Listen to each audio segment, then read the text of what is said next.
وجہ عزت ہی دولت بن جاتی ہے، جو کہ آج کل اکثر لوگوں کی ہے، تو پھر آہستہ آہستہ انسان ڈپریشن میں جانا شروع ہوتا ہے. تو اس لیے کبھی بھی اس چیز کو، دولت کو، شہرت کو، صحت کو وجہ عزت مت بناؤ. ان کو سائڈ پہ رکھو،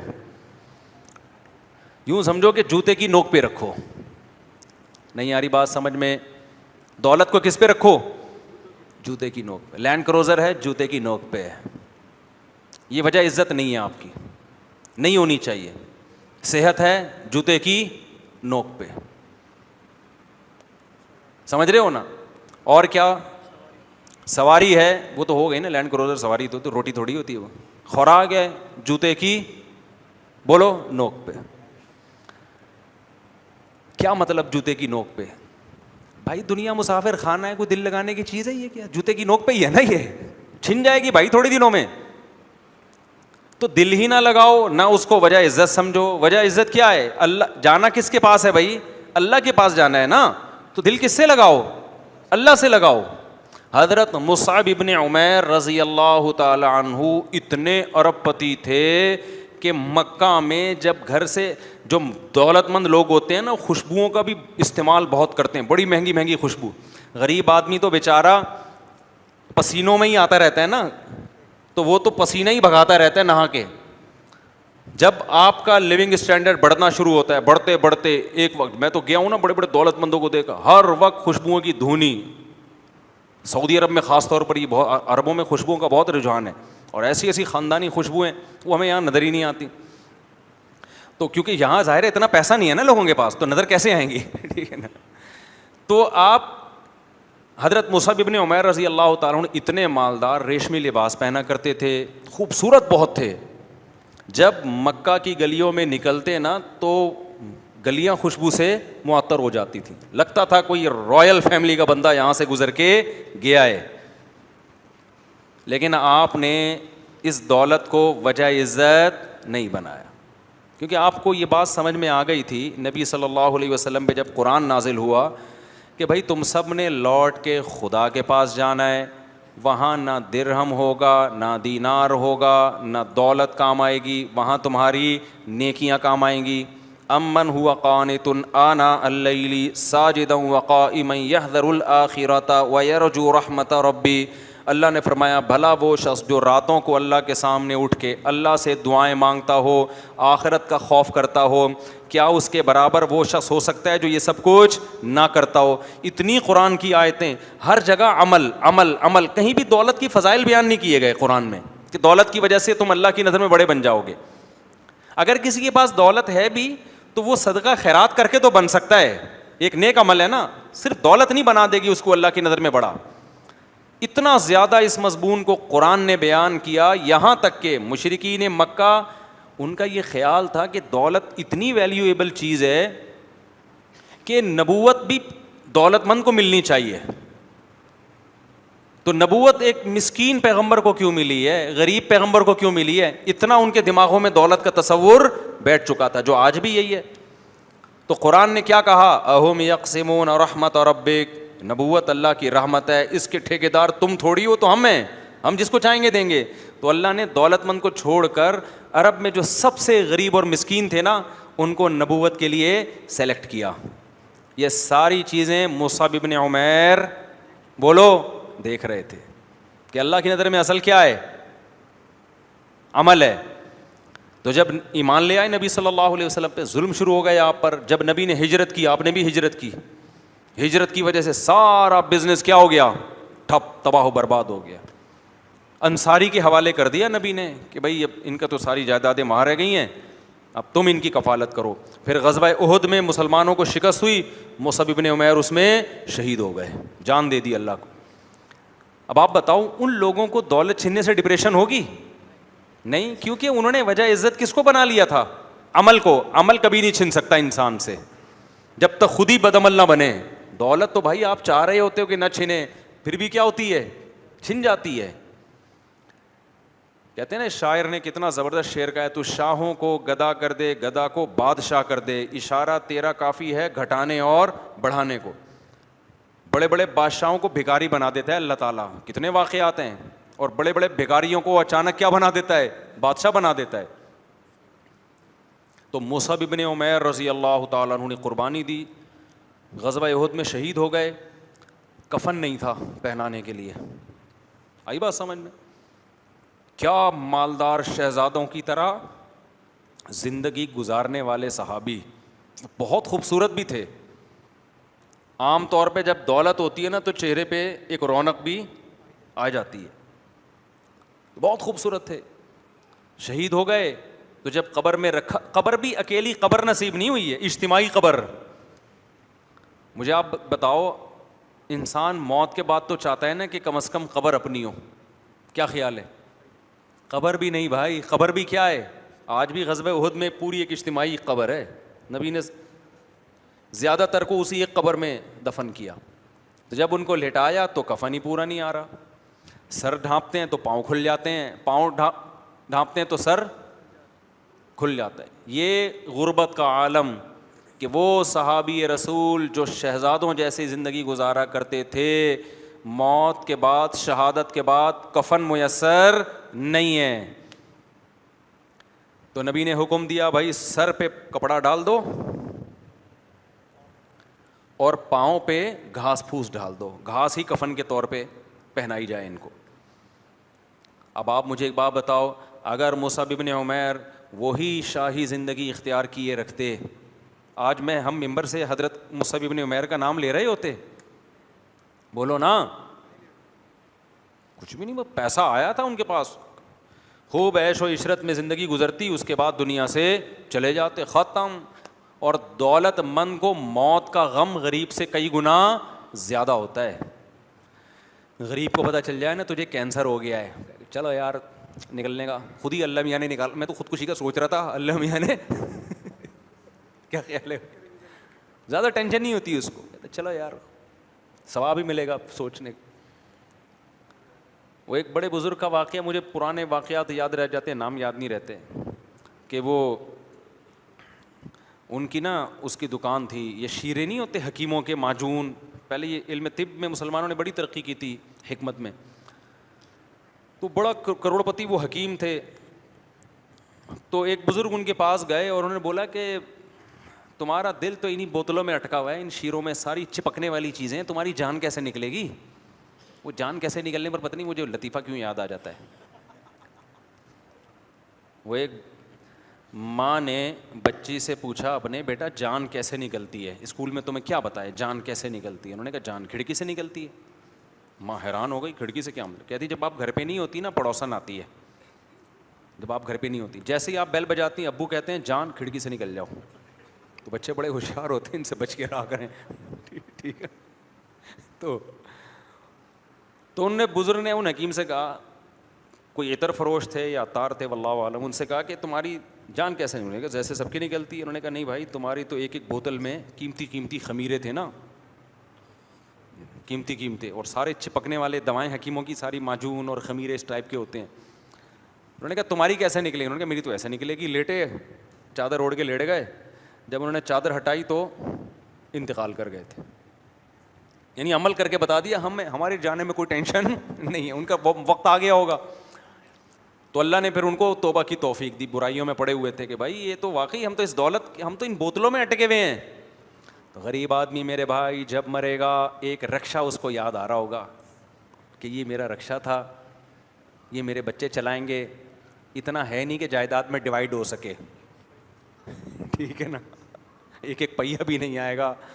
اب یہی ہے کہ میں کون سا گیس چھوڑ کے جا رہا ہوں, اس میں چلانا ہوگا بچے چلا لیں گے, نہیں چلانا ہوگا تو جیسے ہمیں بھی اتنے سال ہم نے بھوکے پیاسے گزار دیے تو بچے بھی کیا کریں گے, ایسے ہی گزار دیں گے, تو بڑے آرام سے چلا جائے گا. نبی صلی اللہ علیہ وسلم جب دنیا سے جا رہے تھے تو حضرت فاطمہ رضی اللہ عنہا جو آپ کی بیٹی تھیں, وہ بار بار کیا کہہ رہی تھی, وا کرب ابتا, ہائے میرے باپ کا درد. نبی صلی اللہ علیہ وسلم کو بہت زیادہ بخار کی تکلیف تھی. اوعکو کما یوعکو رجلان, نبی نے فرمایا جتنی ایک عام شخص کو بخار میں تکلیف ہوتی ہے مجھے اس کی دگنی ہوتی ہے. اللہ تعالیٰ نے نبی صلی اللہ علیہ وسلم کو وفات کے وقت بیماری کی ڈبل تکلیف دی تاکہ آپ کے آخرت میں درجات بلند ہو جائیں. گناہ تو ہوتے نہیں ہیں, تو اللہ اپنے محبوب لوگوں کو بعض دفعہ تکلیف میں ڈالتے ہیں کہ اب ساری تکلیفیں ختم ہو رہی ہیں تو اب دنیا میں زیادہ تکلیف دے دو تاکہ اور آپ کا درجہ بلند ہو جائے.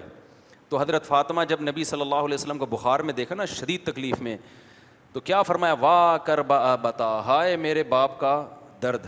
تو نبی نے کیا فرمایا, لا کرب علی ابیک بعد الیوم, اے فاطمہ آج کے بعد تیرے باپ پر کوئی تکلیف نہیں آئے گی, بس یہ آخری تکلیف ہے, اس کے بعد اب قیام ہمیشہ کبھی بھی تیرے باپ پہ کوئی تکلیف, کوئی بھی جسمانی تکلیف نہیں آئے گی. تو جو نیک لوگ ہوتے ہیں نا, موت کے وقت ان کو ایک تسلی ہوتی ہے, ایک تسلی ہوتی ہے. ہمارے حضرت مفتی رشید احمد صاحب رحمہ اللہ تعالیٰ بڑھاپے کے وقت میں نا موت کو بہت یاد کرتے تھے اور فرماتے تھے بس ابھی دنیا سے جانے والے ہیں, سید الانبیاء محمد صلی اللہ علیہ وسلم سے ملاقات ہوگی, سارے بزرگان دین سے ملاقات ہوگی. اچھا, ان بزرگوں سے نبی سے محبت ہوگی تو موت کا کے جانے کا ایک خوشی بھی ہوگی نا. جن کو فنکاروں سے, اداکاروں سے, ایکٹروں سے محبت ہے ان کو تو یہ بھی غم, یہ بھی خوشی نہیں, کیونکہ ان سے ملاقات پتہ نہیں کدھر ہوگی ان کی. ٹھیک ہے, محبت خدا کی قسم بہت بڑی نعمت ہے, بہت بڑی نعمت. عمل سے زیادہ ویلیو شریعت میں محبت کی ہے کہ آپ کو محبت کس سے ہے. دیکھو کچھ لوگ برائی سے بچتے ہیں, عادت ہوتی ہے ان کو بچنے کی, لیکن برائی سے نفرت نہیں ہوتی ان کو, ویسے ہی بچ رہے ہوتے ہیں. اس سے بہتر وہ ہے جو برائی سے نفرت کرتا ہے, اگرچہ برائی اس سے ہو جاتی ہے لیکن یہ پھر بھی اس سے بہتر ہے. یہ نہیں کہ آپ نفرت کر کے برائیاں کرنا شروع کر دیں, میرا مطلب کمپیئر کرنا ہے. دل کی عمل کی ویلیو شریعت میں جسمانی عمل سے زیادہ ہے. محبت کرنا, نفرت کرنا یہ جسمانی عمل ہے, دل کا عمل ہے, دل کا عمل ہے. تو اسلام یہ کہتا ہے کہ جس سے محبت ہوگی نا قیامت میں ہوگے اسی کے ساتھ, اگرچہ بدعملی کی سزا کھانے کے بعد ہوگے, لیکن اگر محبت نہیں ہے تو پھر اس کے ساتھ نہیں ہوگے آپ, چاہے کتنے ہی نیک عمل کر لو. نہیں آ رہی بات؟ تو نیک لوگوں سے محبت, پیغمبروں سے محبت, صحابہ سے محبت, محدثین فقہاء سے محبت, یہ حل کی چیز نہیں ہے. آج ہمارا جو ایک لبرل طبقہ ہے نا, اس کا بڑا مسئلہ بدعملی نہیں ہے, اس کو کافر سے محبت مسلمان سے زیادہ ہو گئی ہے. وہ کہتے ہیں یار کاش ہم امریکہ میں پیدا ہو جاتے, یار گوروں والی لائف ہوتی ہماری. اگرچہ وہ جمعہ بھی پڑھتے ہیں, سمجھ رہے ہو, ٹوپی بھی پہنتے ہیں, عید کے دن نہاتے بھی ہیں, عمل کے لحاظ سے مسلمان ہیں, لیکن ان کی سوچ کیا ہے کہ کامیاب کون ہے؟ انگریز کامیاب ہے, محبت اس سے ہے, یہ زیادہ برباد ہے. اور ایک ہے پیدا امریکہ میں ہوا, سارے اسٹائل انگریزوں والے, دل کہتا ہے کاش میں مکہ مدینہ میں پیدا ہو جاتا یار, کاش میں اسلامی ملک میں پیدا ہو جاتا. کہاں پیدا ہو گیا, برائیوں میں لگ گیا اور لگا ہوا ہے برائیوں میں.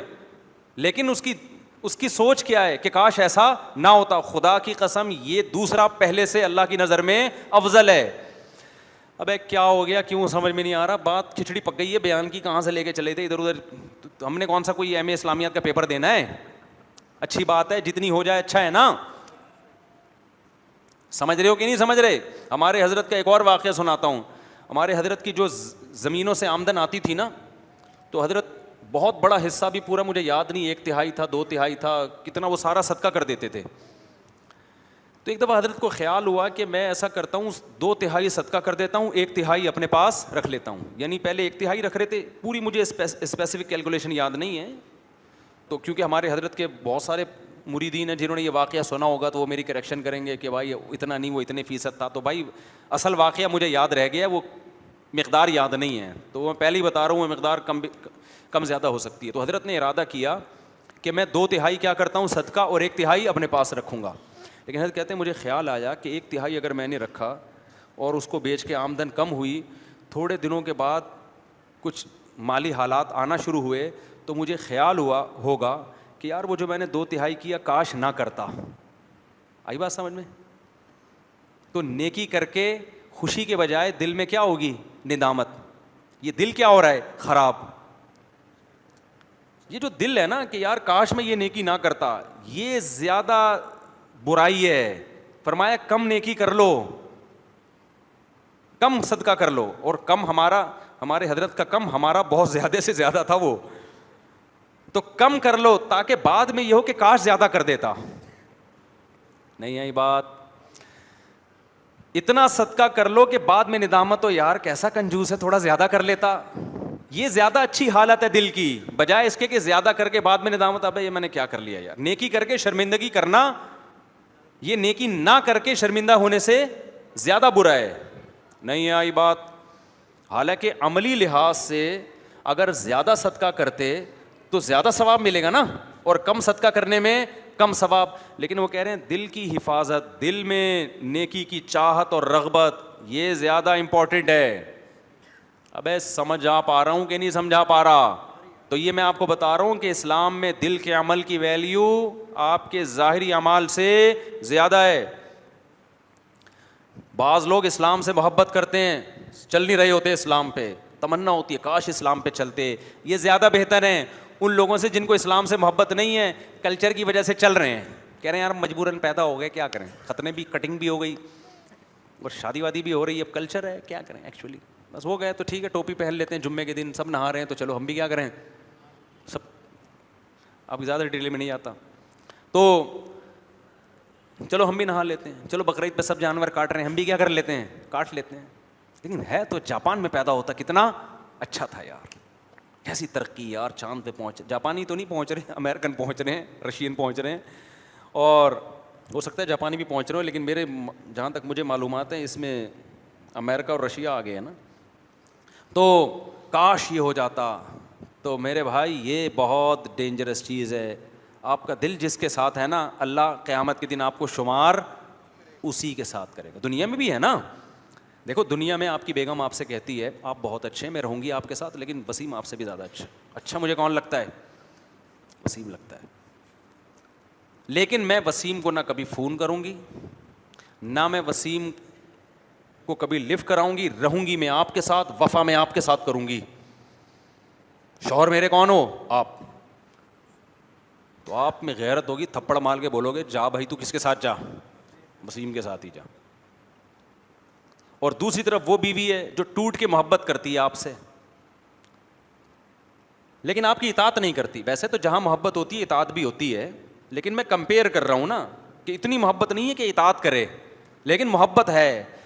آپ نے کہا کہ میرا دوست وسیم, کہتی وسیم کا نام بھی نہ لینا میرے سامنے, مجھے کسی غیر مرد کا نام بھی زہر لگتا ہے. میرے باپ نے مجھے آپ کے حوالے کیا, یہ اس زمانے کی بات کر رہا ہوں جب باپ حوالے کیا کرتے تھے, مثال تو اس پرانے زمانے کی ہے. لوگ کہتے ہیں کس قسم کی مثالیں دے رہے ہیں, باپ حوالے کہاں کرتا ہے, فون کر دیا جاتا ہے ابا کو میں پہنچ گئی ہوں, ٹھیک ہے نا, ابا کو بتا دیا جاتا ہے ہو گئی ہے شادی. آپ کہیں گے ایسا تو نہیں ہو رہا, ابے کبھی ہمارے پاس بیٹھو ہم بتائیں گے. یہ جو بہت سی شادیاں آج کل ہوتی بھی نظر آ رہی ہیں تمبو, یہ فیک تمبو ہیں. اصل میں پہلے ایسے کیسز بہت آ رہے ہیں, پہلے ہو چکی ہوتی ہے, پکڑی جاتی ہے, ابا کو بتاتی ہے کہ ہم نے شادی کر لی, ابا کہتے ہیں عزت کا جنازہ نکلے گا, بیٹا ایک ہماری خوشی کی خاطر تمبو لگا کے دوبارہ سے کر لو. سب جگہ نہیں ہو رہا کہ بدگمان ہو جائیں, جو بھی تمبو جائیں وہاں آپ انکوائری کرنا شروع کرتے ہیں, پہلے ہو گئی تھی یہ جھوٹی موٹی کا ہو رہا ہے, لیکن ہو ایسا بھی شروع ہو گیا ہے. خیر, تو دل کی جو حفاظت ہے وہ عمل سے زیادہ ہے. آپ حج کرنے گئے, خیال آئے یار کدھر آ گئے یار, ٹینشن میں آ گئے یار, نہ آتے اچھا تھا بھائی, دیکھا اللہ معاف فرمائے, ایسے بھی ہوتا ہے بعض. اب آ گئے ہیں تو مجبوری ہے یار, پورا قافلہ آیا ہوا ہے, بھاگ بھی نہیں سکتے یہاں سے. اس سے بہتر ہے نہ آتے اور دل یہاں اٹکا ہوا ہوتا ہے. نہ کرتے حج اور سوچتے کاش میں کہاں چلا جاتا حج میں. سمجھتے ہو کہ نہیں سمجھتے؟ ایک تو نیچرل, ایک تو قدرتی طور پہ تکلیف ہوتی ہے نا حج میں, وہ تکلیف تو ایک فطری ہے, وہ تو اس لیے کہ تاکہ ثواب ملے. کوئی وہاں سوئٹزرلینڈ تھوڑی ہے جو آپ انجوائے کرنے جا رہے ہو, وہ تو نیچرل ہے. لیکن یہ خیالات آنا کاش میں نہ آتا. مجھے یاد ہے بچپن میں میری جب 7-8 سال عمر تھی, شدید گرمیوں کے روزے تھے, تو میرے بڑے بھائی نا مجھے منع کر رہے تھے روزہ نہ رکھو. انور میں ہمارے ریلیٹیو رہتے تھے, اس کو کراچی کی بسیں بڑی خطرناک تھیں. میرے بھائی منع کر رہے آج روزہ نہ رکھو, میں نے رکھ لیا روزہ. 8 یا 10 سال میری ایج ہوگی.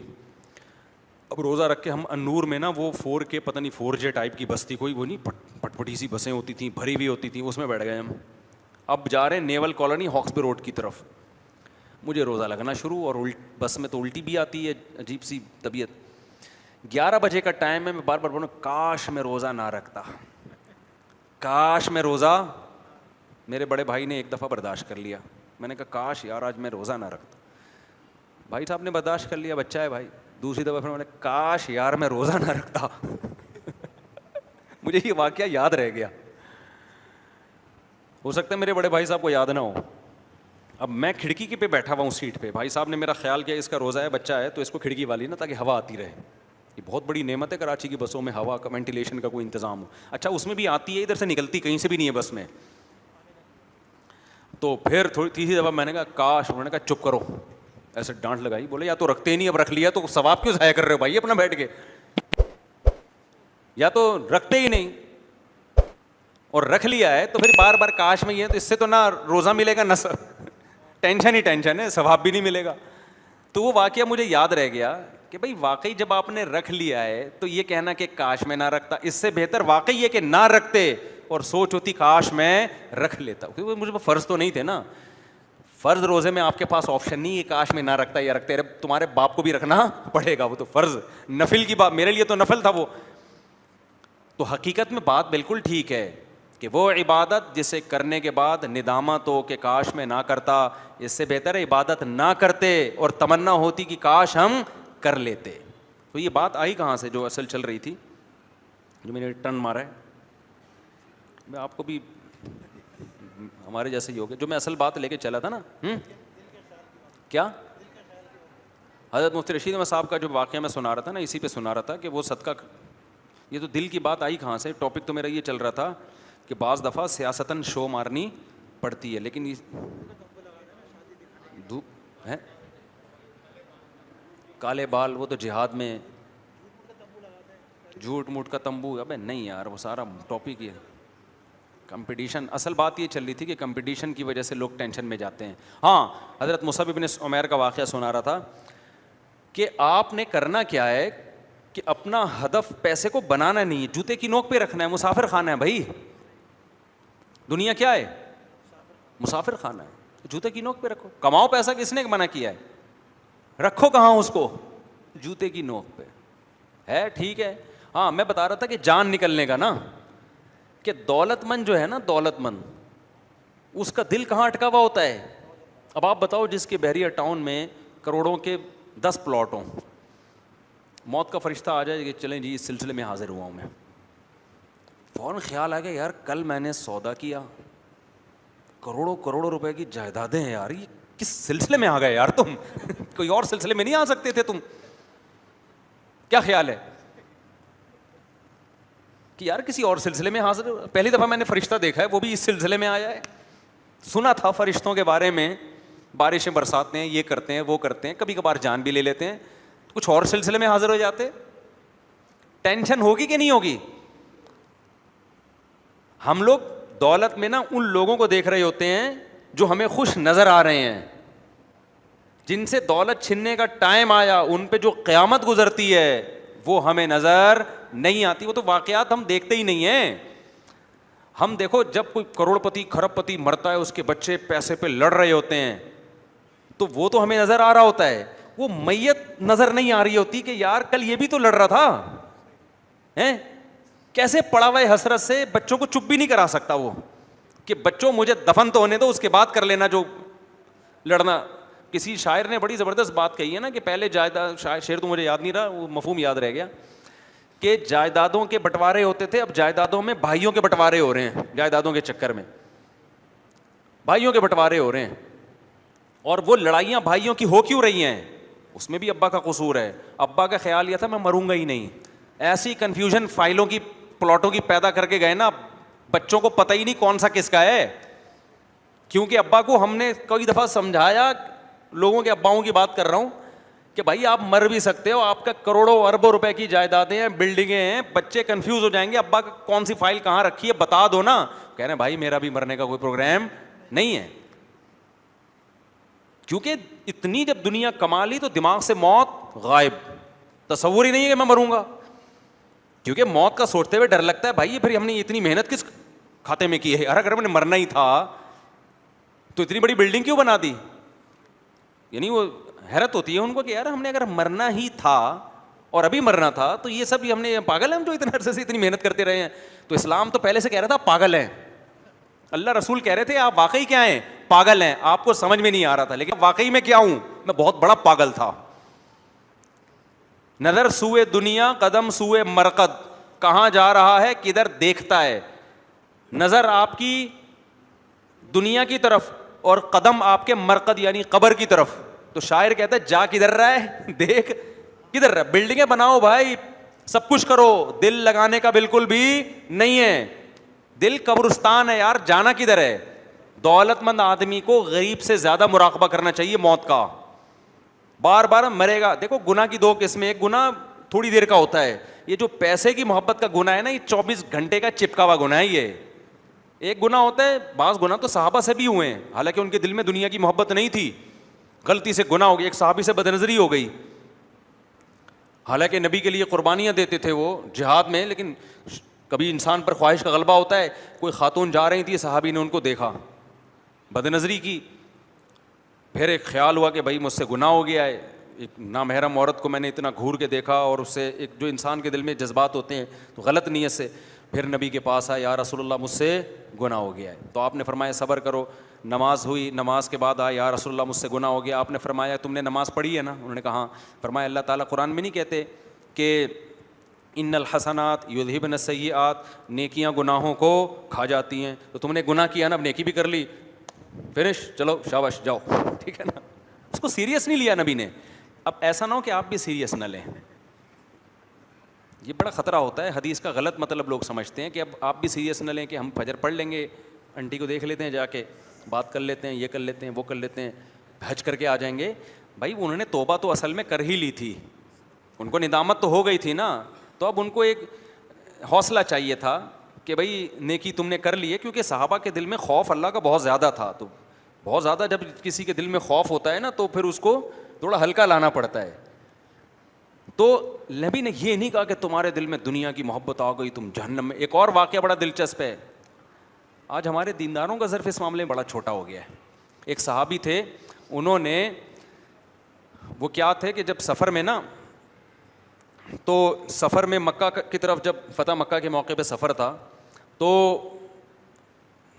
ظاہر قافلوں میں عورتیں بھی تھیں. تو ایک صحابی تھے, وہ کہیں خواتین بیٹھی ہوئی تھیں, تو انہیں کیا دل میں خیال آیا, نہا دھو کے تیار ہو کے نا بالکل زبردست خواتین میں جا کے بیٹھ گئے. ٹھیک, ایک انسان کو ہوتا ہے عورت کو دیکھ کے کہ یار میں ذرا ان کے سامنے اچھا لگوں. تو رسول اللہ صلی اللہ علیہ وسلم نے ان کو دیکھ لیا اور پوچھا کہ آپ یہاں کیا کر رہے ہیں. ان کو بڑی شرمندگی ہوئی کہ بھائی خواتین میں میرا کوئی کام ہے نہیں. تو وہ شرم کی وجہ سے نا وہاں سے غائب ہو گئے, اور کہتے ہیں کہ میں پھر نبی کے سامنے کبھی نہیں آیا شرم کی وجہ سے.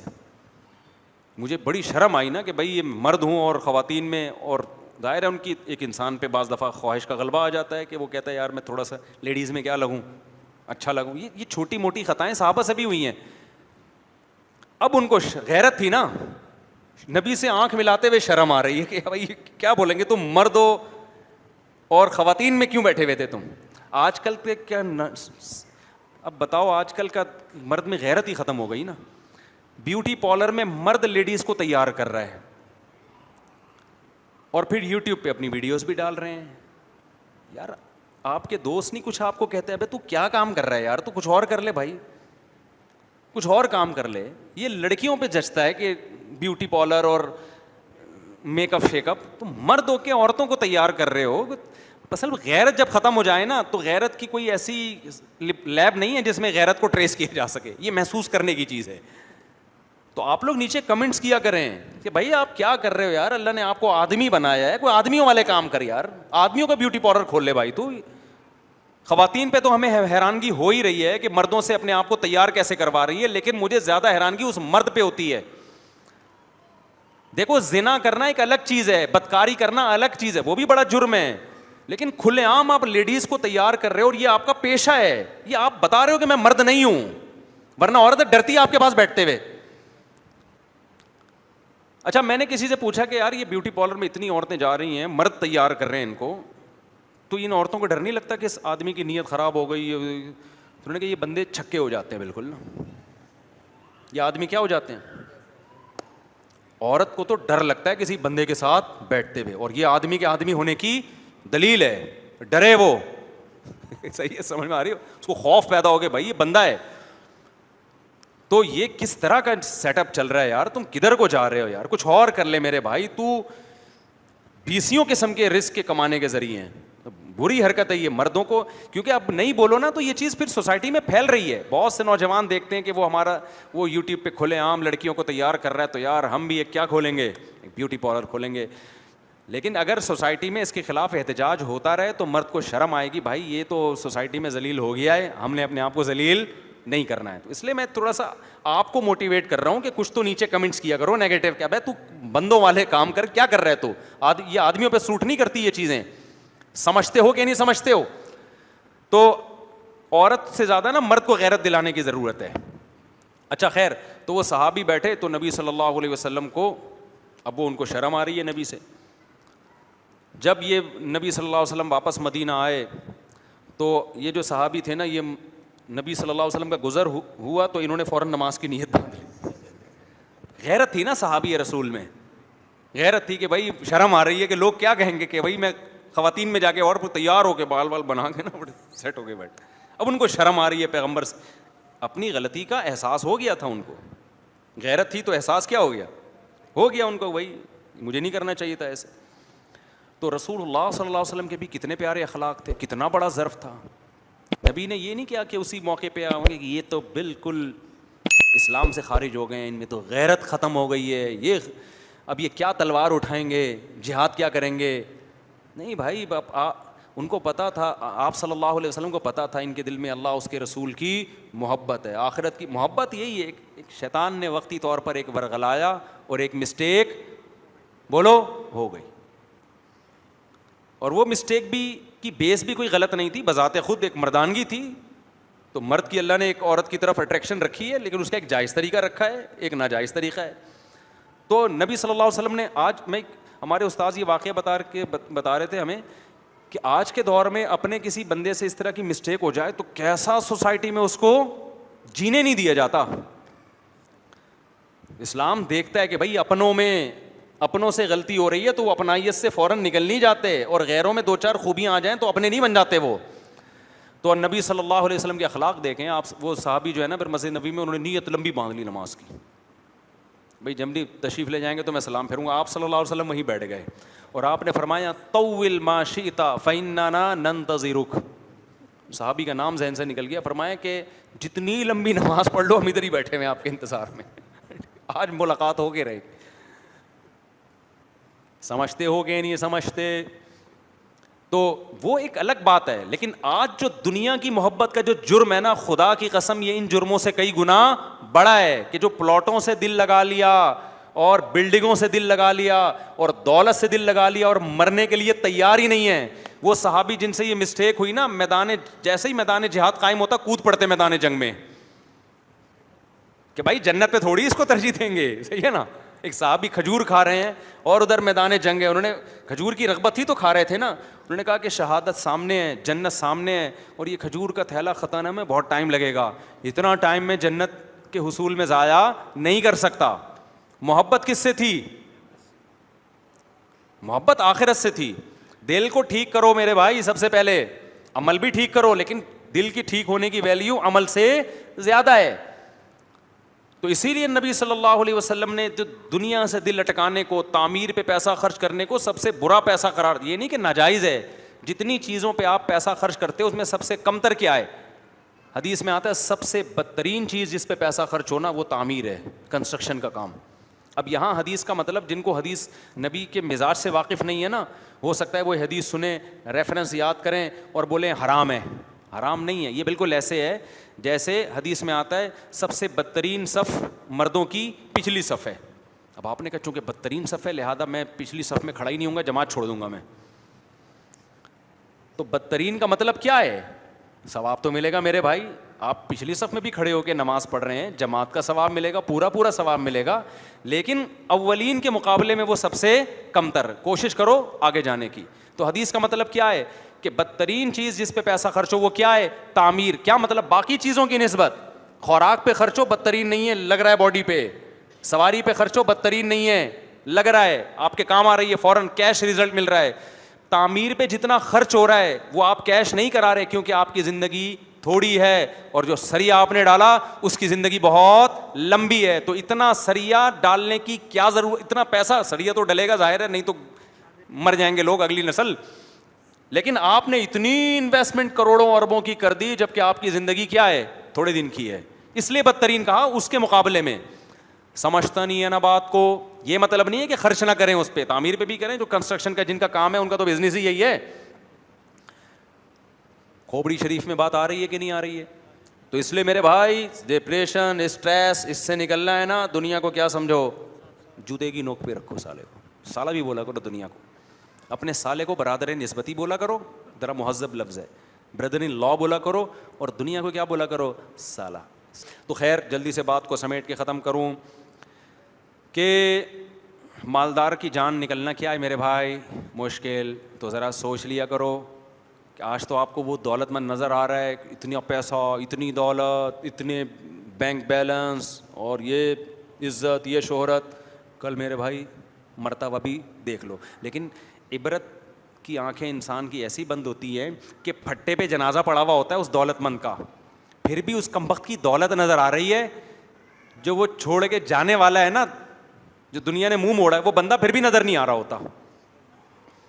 نہیں ہے یہ بات, بلکہ اس کی تعریفیں ہو رہی ہوتی ہیں. یار ماشاء اللہ انکل نے بڑا پیسہ کمایا تھا یار, انکل ایک کامیاب زندگی گزار کے گئے ہیں, یہ جتنے پلاٹ بلڈنگیں دیکھ رہی ہیں نا, انکل نے اتنی سی عمر میں اتنا کچھ کما لیا. حالانکہ افسوس کی بات ہے یار, انکل نے اتنا کمایا, سب چھوڑ کے چلے گئے. پہلے زمانے میں لوگ ان باتوں پہ رویا کرتے تھے, اب ان باتوں پہ کیا کر رہے ہیں, فخر. اتنا کما کے گئے ہیں, ابے تب چلے ہی گئے تو کیا فائدہ بھائی, سمجھ میں نہیں آ رہی بات. تو اب تو کمایا وہی ہے, مائیکل جیکسن ہی آتا ہے میرے سامنے, تو زبردست مثال ہے نا اس. ابے اتنا بڑا ڈانسر تھا نا, تو مرا کیوں؟ مجھ سے تو مائیکل جیکسن قیامت میں ملے گا, میں سب سے پہلے تو مرا کیوں, مجھے یہ بتا. تو جب اتنا ساری دنیا سے پوچھو, سب کہہ رہے ہیں مائیکل جیکسن کامیاب تھا. جس سے پوچھو, امریکن سے پوچھو, کہہ رہے ہیں سکسیسفل آدمی تھا. موٹیویشنل اسپیکر سے پوچھو, بولے اسٹرگل کی اور عزت بھی حاصل کی, شہرت بھی حاصل کی, اور صحت بھی ایسی خاندانی کہ میں اور آپ اس صحت کا تصور نہیں کر سکتے. تین ہی چیزیں ہوتی ہیں, عزت, شہرت, صحت, تینوں چیزیں مل گئیں, کامیاب. موٹیویشنل اسپیکر سے پوچھو, بھائی مائیکل جیکسن کامیاب. 7 کامیاب آدمیوں کی علامتیں ساری کی ساری کس میں پائی جاتی تھیں, مائیکل جیکسن میں. کتاب ہے نا 7 کامیاب لوگوں کی علامتیں, وہ ساری کس میں تھیں بھائی. اب 7 ہیں, 14 ہو گئی ہیں. کتابیں تو نئی چھپتی رہتی ہیں نا. تم بتاؤ یار, واسطے تم یونیورسٹی پڑھتے ہو ہیں, 7 ہی ہیں نا کامیاب لوگوں کی. 7 کامیاب لوگوں کی نہیں, سوری, کامیاب لوگوں کی 7 علامت. 7 انگلش انگریز کہتا ہے کہ 7 ایسی صفات ہیں جو ہر کامیاب آدمی میں وہ 7 صفات ہوتی ہیں, تو اس بیس پہ وہ کیا ہوتا ہے. تو مائیکل جیکسن میں گریبیاں بھی تھیں کچھ 7 کے علاوہ, 7 تو تھیں اس کے علاوہ. تو انگریزوں سے پوچھو گے کامیاب, رشین سے پوچھو گے کامیاب, جیپنیز سے پوچھو گے بولیں گے کامیاب آدمی. مجھ سے پوچھو گے, میں بولوں گا کامیاب تھا تو مرا کیوں ہے. کامیاب تھا تو مرا تو یار کیا ہو گیا ہے, اب تو ختم نا سب. اتنی اسٹرگل, اتنی محنت کے بعد اتنا بڑا شو ہونے والا تھا, وہ تو قدرت ہونے دیتی. آخری شو مجھے یاد ہے 2009 میں, ہمارے دوست ہمیں, 2007 تھا پتہ نہیں 9 تھا, دوست ہمیں بتاتے تھے مفتی صاحب مائیکل جیکسن کا بہت بڑا شو ہونے والا ہے, کروڑوں اربوں روپے کے ٹکٹ بک گئے. اور ایسے دوست احباب نا بتا رہے ہوتے تھے. اگلے دن میرے دوست ہیں یہاں, سلمان ہے ہماری پرانی دوست, نے بتایا مجھ سے مائیکل جیکسن کا انا للہ ہو گیا. میں نے کہا اچھا, کہہ رہے ہاں وہ. میں نے کہا کیسے, کوئی مرڈر ہوا ہوگا, کیونکہ اتنا صحت مند آدمی ڈاکٹروں کی ٹیم لے کے گھوم رہا ہے, گردے شاپروں میں ڈال کے گھوم رہا ہے کہ میرا یہ والا گردہ خراب ہو گیا تو وسیم میں گردہ لگا دو, فلانے کا گردہ لگا دو. پتے میں پتھری پر گورنمنٹ کی طرف سے پابندی تھی مائیکل جیکسن کے, جو ہمیں یعنی ہم تو اپنے الفاظ میں تعبیر کر رہے ہیں نا. چھینکنے پر پابندی, چھینکے گا ڈاکٹروں سے سوال ہوگا قیامت کے دن, کیونکہ اتنے پیسے تمہیں دے رہا ہے تو پھر چھینک کیوں آ رہی ہے اس کو. قیامت کے دن بھی سوال ہوگا نا, کیونکہ ڈاکٹر تو پیسے لے رہے ہیں نا. آخرت میں اللہ بھی تو پوچھے گا نا کہ تم نے پیسے کس بات کے لیے. یہ والے سوال تو ہر ایک سے ہوں گے نا, دنیا میں بھی ہوگا. تو وہ سلمان ہمارے دوست ہیں, انہوں نے آ کے بتایا کہ صاحب انا للہ ہو گیا. انگریزوں کا انا للہ, ہمارا والا نہیں. تو میں نے کہا یار یہ کیا مرڈر ہوا ہے کہ نہیں؟ ویسے ہی وہ رات کو سوئے تھے تو صبح نہیں اٹھے. میں نے کہا کوئی وجہ تو ہوگی میرے بھائی, اے سی بند ہو گیا تھا, جنریٹر کھلا رہ گیا تھا. ہمارے یہاں تو یہی ہوتا ہے نا, جنریٹر کھلا رہ گیا, گیس بھر گئی. ہمارے یہاں بہت سارے لوگ اس طرح مرے ہیں, اچھے بھلے صحت مند, جنریٹر کھلا رہ گیا تھا اس وجہ سے, یا کوئی زلزلہ آیا تھا, چھت گر گئی تھی, کیا ہوا کیا تھا؟ انہوں نے کہا پتہ ہی نہیں چل رہا ہوا کیا. میں نے کہا ڈاکٹر چھٹی پہ تھے اس دن؟ نہیں بھائی ڈاکٹر بھی چھٹی پہ نہیں تھے, سویا ہے, پولیس سے بھی نہیں اٹھا. تو مجھے مائیکل جیکسن سے کچھ نہیں ہے بھائی, ہمیں تو اپنا نہیں پتا آخرت میں ہمارا کیا ہوگا. کوئی شو نہیں مار رہے, ہمیں کیا پتا ہمارا کیا ہوگا آخرت میں. آج یہاں ممبر پہ بیٹھ کے بڑی بڑی باتیں کر رہے ہیں. میرا مقصد تو اپنے آپ کو بھی سمجھانا ہے اور آپ کو بھی سمجھانا. دنیا خدا کی قسم دل لگانے کی جگہ نہیں ہے. اس سے بڑا احمق اور گدھا دنیا میں پیدا نہیں ہوا جو ان دیواروں اینٹوں سے دل لگاتا ہے. اس لیے پیسہ کماؤ جوتے کی نوک پہ رکھ کے, ایسے رکھو نوک, بکو بھی نہیں اس پیسے کی خاطر, جھوٹ بھی نہیں بولو. بولا یار ہم اس کو تو جوتے کی نوک پہ رکھتے ہیں, لہذا جھوٹ بھی نہیں بولیں گے پیسہ کمانے کے لیے. کیا خیال ہے بھائی؟ بلکہ پیسہ کمانے کے لیے غیر اخلاقی کام بھی نہ کرو. بعض کام ناجائز ہوتے ہیں, بعض ناجائز نہیں ہوتے, غیر اخلاقی ہوتے ہیں. اب دکاندار جو ہے نا روڈوں پہ آ کے کسٹمر کو گھیر رہے ہیں, یہ غیر اخلاقی کام ہے بھائی. تم نے دکان کھول لی, شٹر اوپر کر دیا, سب کو پتا ہے یہ تمہاری شاپ ہے, روڈ پہ آ کے لوگوں کو, اب ہوٹلوں میں دیکھ لو نا, آپ جا رہے ہوگے ایک دم روڈ بلاک کرنا شروع کر دیں گے. تنگ ہو جاتا ہے انسان, گاڑی چلانا مشکل ہو جاتا ہے. جائز ہے یہ؟ تھوڑا کیا ہے, غیر اخلاق. ایسے موقع پہ ہوٹل کے مالک کو چاہیے بھائی, ہم نے ہوٹل کھول لیا, بورڈ لگا لیا, یہاں ہمارے یہاں بہترین بکرے دستیاب ہیں, نہاری دستیاب ہے, جو بھی ہے پبلسٹی کریں, پیسہ لگائیں ایڈورٹائزمنٹ پہ. اس کے بعد آپ بندہ آ جائے ٹھیک ہے, نہیں آئے, پیسہ زیادہ نہیں آ رہا تو لوگ بولے یار جاؤ لوگوں کے گھر جا کے ان کو نکال کے لاؤ. آپ بولو یار ہم یہ کام ہم نہیں کرے گا, عزت کے ساتھ کمائیں گے. لوگ کہیں گے پھر پیسہ نہیں آئے گا. بولو پیسہ ہماری جوتے کی بولو نوک پہ ہے. ہائے ہائے ہائے ہائے ہائے, اللہ کرے یہ کھوپڑی میں یہ باتیں آ جائیں. بولے پیسہ ہمارے کس پہ ہے؟ جوتے کی نوک پہ. آ گیا ٹھیک ہے, نہیں تو بھاڑ میں جائے, کیا کرنا ہے کما کے, روٹی تو مل رہی ہے نا. سمجھتے ہو کہ نہیں سمجھتے؟ تو کمپٹیشن ہے جس کی وجہ سے انسان کس میں جا رہا ہے, اسٹریس میں, ڈپریشن میں. اس کمپٹیشن کو کیا کرو, ختم. دوسروں کی دولت دیکھو ہی نہیں بھائی, اس نے کتنا کما لیا. آپ بولو یار اللہ نے مجھے میری اوقات سے زیادہ نہیں بلکہ بہت زیادہ دیا ہے. یار ہم تو یاد ہے ہمیں اپنا زمانہ, اپنے مسائل بتانے نہیں چاہیے انسان کو, ٹھیک ہے نا. لوگ کہتے ہیں اپنی باتیں شروع کر دیتے, مولوی صاحب ہم تو جب مدرسے سے فارغ ہوئے ہماری اتنی تھوڑی سی تنخواہ تھی, اس میں پہلی شادی نہیں جچتی تھی, 2 کی تو بات بھی کرتا ہوا آدمی اچھا نہیں لگتا تھا. ہم 4 کی باتیں کر رہے تھے اس وقت, اور اتنی خوش زندگی. لوگ میرے سے میری تنخواہ پوچھتے تھے. ایک دن ایک صاحب میرے گھر میں آئے, ان دنوں میں بڑے دولت مند تھے, دوستی تھی میری, تو وہ کوئی کام تھا نا گھر میں مینٹیننس وغیرہ کا. جب وہ آئے تو انہوں نے میرا گھر دیکھا, اتنا چھوٹے 2 کمرے. یہ بات پرانی بات ہے. وہ جو تھے نا وہ میرے گھر آیا, بولے یار مفتی صاحب اتنے چھوٹے 2 کمرے آپ کے گھر کے, میں گزارا. اور بچے کتنے تھے ٹوٹل, کتنے تھے؟ تو بچوں کی ان اہلیہ سے میرے 5 بچے, 3 میرے 2 جہیز والے, 5 بچے اس گھر میں رہ رہے تھے. جب اس نے کہا نا کہ یار اتنے چھوٹے گھر اور اتنا سا کچن, اتنا سا واش روم کیسے گزارا, تو اس کے بتانے کے بعد مجھے تھوڑا سا ہلکا سا وہم ہوا کہ چھوٹا گھر ہے, ورنہ خدا کی قسم میں یہ سمجھ رہا تھا میری یہ اوقات نہیں ہے. اب آپ یہ نہ سمجھو کہ ہم کوئی غریبوں کے خاندان میں پیدا ہوئے ہیں, صحیح ہے نا. ممکن ہے کسی کے ذہن میں آئے اصل میں غریبوں کے خاندان میں پیدا ہوئے تو وہ ظاہر ہے وہ جھگیوں سے نکل کے شاید. تو مجھے یاد ہے ہمارے حضرت نے تربیت ایسی کر دی تھی, میری ہوئی نہیں ہوئی لیکن ان کی باتیں ایسی تھیں. ہمیں وہ 2 چھوٹے لگ رہے تھے, میری اوقات سے کیا ہیں. تو میں نے کہا یہ کیسی باتیں کر رہا ہے یار, اور اس کا اتنا بڑا گھر. تو میرے ذہن میں یہ آیا کہ اللہ کا کتنا بڑا فضل ہے, اللہ نے مجھے اس جیسا نہیں بنایا. اللہ نے مجھے اس جیسا, اب وہ دوست کو پتہ نہیں چلے گا پرانا قصہ ہے کہ اللہ کا شکر ہے اللہ نے مجھے اس جیسا نہیں. اتنے بڑے گھر میں رہ رہا ہے پھر بھی خوش نہیں ہے.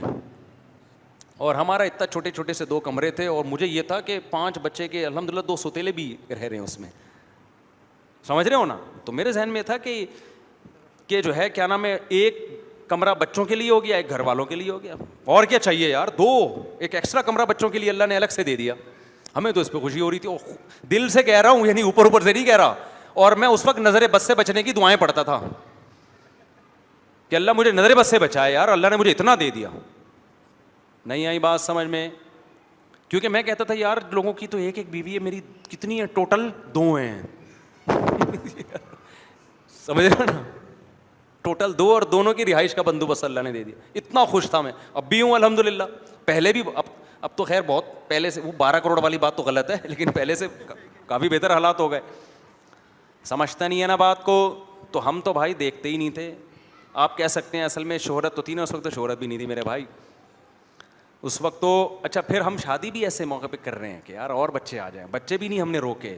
ہم نے کہا یار جب بڑے ہوں گے تو اللہ, جب ابھی انتظام کیا تو وہی ہو گیا, جیسے جیسے بچے بڑے ہوتے گئے اللہ نے گھر کا بھی سائز بھی کیا کر دیا, بڑا کر دیا. تو یہ تو خود بخود ہوتا ہے ساری چیزیں.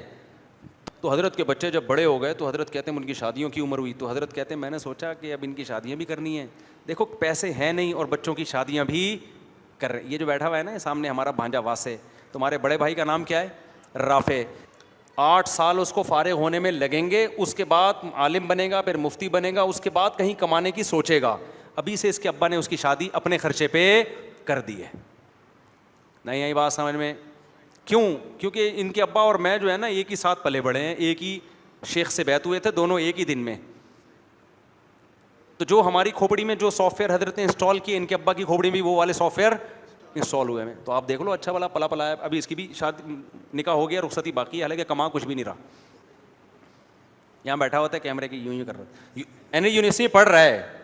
بعض لبرل لوگ کہیں گے اچھا بچوں کو برباد کر دیا, برباد نہیں کیا بھائی, کیا کر رہا ہے, یونیورسٹی میں پڑھ رہا ہے. اور ابا نے ہوم اسکولنگ کے ذریعے گھر میں پڑھایا ہے, اسکول نہیں بھیجا تھا ان کو 8 یا 9 تک, 9th کلاس میں پھر کہیں بورڈ کا امتحان دلوانے کے لیے بھیجا, سارا گھر میں پڑھایا. یونیورسٹی میں پڑھ رہا ہے ماشاء اللہ, ابھی 1 آدھ سال میں انجینئر بن جائے گا. سمجھتے ہو کہ نہیں سمجھتے؟ اب تمہارے بھی آنا شروع رشتے بیٹا, تو اس کا تو ہو گئی ہے بھائی. اب اس کی میں دوسری کی بات نہیں کروں, اس کی ساس مجھے مارے گی پکڑ کے.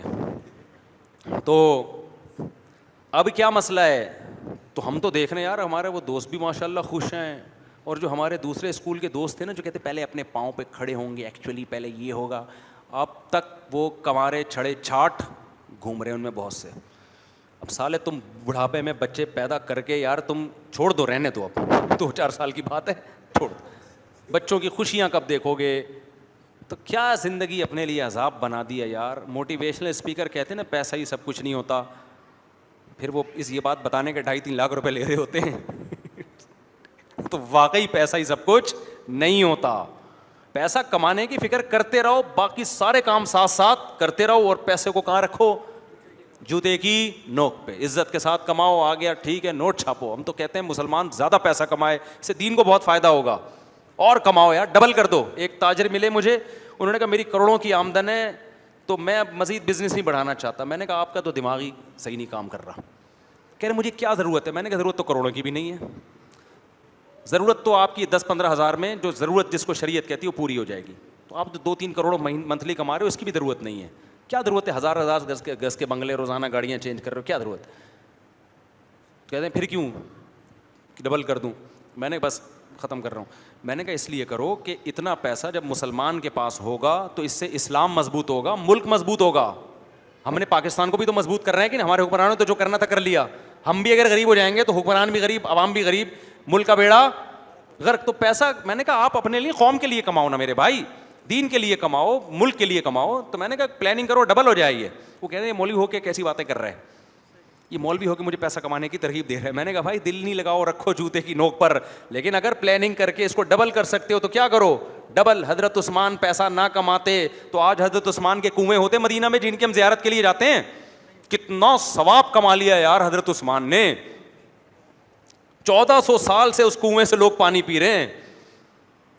سمجھ میں نہیں آ رہی بات. حضرت عمر نے اس وقت باغ خرید کے وقف کیا تھا غربا مساکین کے لیے, آج بھی وہ مدینہ میں باغ موجود ہے. تو میں نے کہا اس نیت سے رکھو کس پہ, جوتے کی نوک پہ. تو دل ول لگانے کا میرے بھائی بالکل بھی نہیں ہے. تو بات کہاں سے چلی تھی, چلو جہاں سے چلی تھی اسی میں خیر ہوگی. سورہ الحاقہ اگلے ہفتے انشاءاللہ اس کو لے کے چلیں گے. اللہ تعالی ہمیں سمجھنے کی عمل کی توفیق عطا فرمائے.